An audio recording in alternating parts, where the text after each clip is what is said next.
Okay, so in today's video, I basically want to talk about the three traits that I look for when I'm hiring. Now, I've done over 120 plus interviews. I've hired and fired over more than 22 people. So you could kind of say I know what I'm talking about. But let's say if I'm hiring someone else today or if I'm on an interview right now, what traits would I be looking for?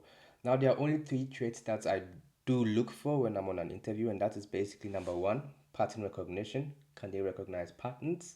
Number two, first thinking principles. Can they basically strip everything down and think in terms of mathematics? And number two is basically high agency. Now, I'll basically explain all of these three, but pattern recognition is basically for roles which have to deal with human beings. So, sales, customer success, marketing, copywriters, everything. We need, or I need you to have a pattern recognition sense in your basically skill set. And that is because human nature does not repeat, or history does not repeat, but it definitely does rhyme. So if you are someone who is able to recognize patterns, then basically every type of copy, every type of marketing, every sales call should be easy for you because you basically know that, okay, if this happens, then this is probably going to happen. Now, the second trait is basically first taking principles, and this is the one that I basically preach about the most. This is mostly for tech roles or anything to do with mathematics, tech, a little bit of marketing, so like let's say media buying. And this is only for roles which have to do some sort of 1 plus 1 equals 2, 1 plus 1 equals 3, 1 plus 1 equals 11, something like that. Now, the reason why I normally hunt for this trait is because if you're able to think in first thinking principles, then every problem should be easy for you to solve. Now, an example of a first thinking principle situation is basically, let's say you want to build a car. If you want to build a car, you can basically say, yo, I need the engine, I need the glass, I need the mirror, I need the spoiler, I need this, that, ananas, everything. But then if you think from first thinking principles, the only thing that you need to basically have a functioning car is basically four wheels, one drivetrain, and one steering wheel. That is all you need for a car. Now, this becomes huge when it comes to tech roles or some kind of engineering roles, because that is when you see, okay, who is able to solve the problem as efficient as possible, and you basically go from there. Now, the third trait, which is more of a characteristic because it's attached to the character of a person, is basically high agency.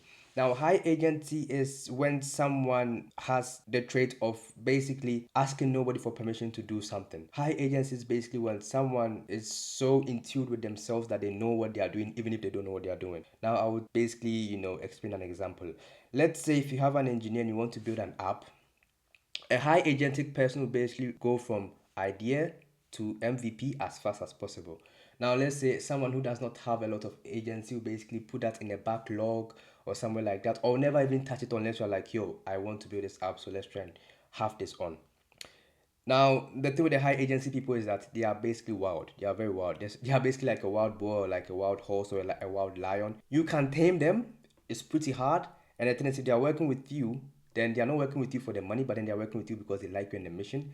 Because the thing is, most of them already know they can achieve whatever they want to achieve if they do it or if they put their focus on it. But then they are working with you mostly because they like you. That's the only reason why high agentic people work with you, because these guys, they know their worth, and it's very very hard to tame them. It's basically like taming a wild horse. Like it's so hard to tame them, but once you get to them on an emotional level, bro, they will go to war for you. Now, that is basically the three traits I look for when I'm hiring other people. The most common one is basically pattern recognition. From there's first thinking principles, and then from there's high agency, or being highly agentic. But then in terms of which one is more powerful, it's like high agency, first thinking principles, and then pattern recognition. That being said, if you find someone, or if I do find someone with all three, I basically hire them even if they're not within my budget, because someone with all three is basically, or these people, the people who have all three traits, they are so rare to come by that if you find them, even if, like, if they fit into a position, then hire them. But if they do not fit into a position, make sure you stay in contact with them, because these guys are like fucking leverage. The leverage that they have is insane. It's either they know someone in their network who can do something, or they themselves can do it. And it's very very intriguing when you have someone like that on your team, because you can always bluff that, yo, I have this person on my team, and trust me, this person will go, like, this person will go to war, raise mountains, like create new universes for you that you never thought you would have achieved, or even achieved checkpoints that you never thought you would have achieved with your business. So yeah, that is that for this video. Those are the three traits I'm looking for, or I still look for when I am hiring, because once you have someone with one of these traits, it's just bingo for you, because scaling becomes way easier.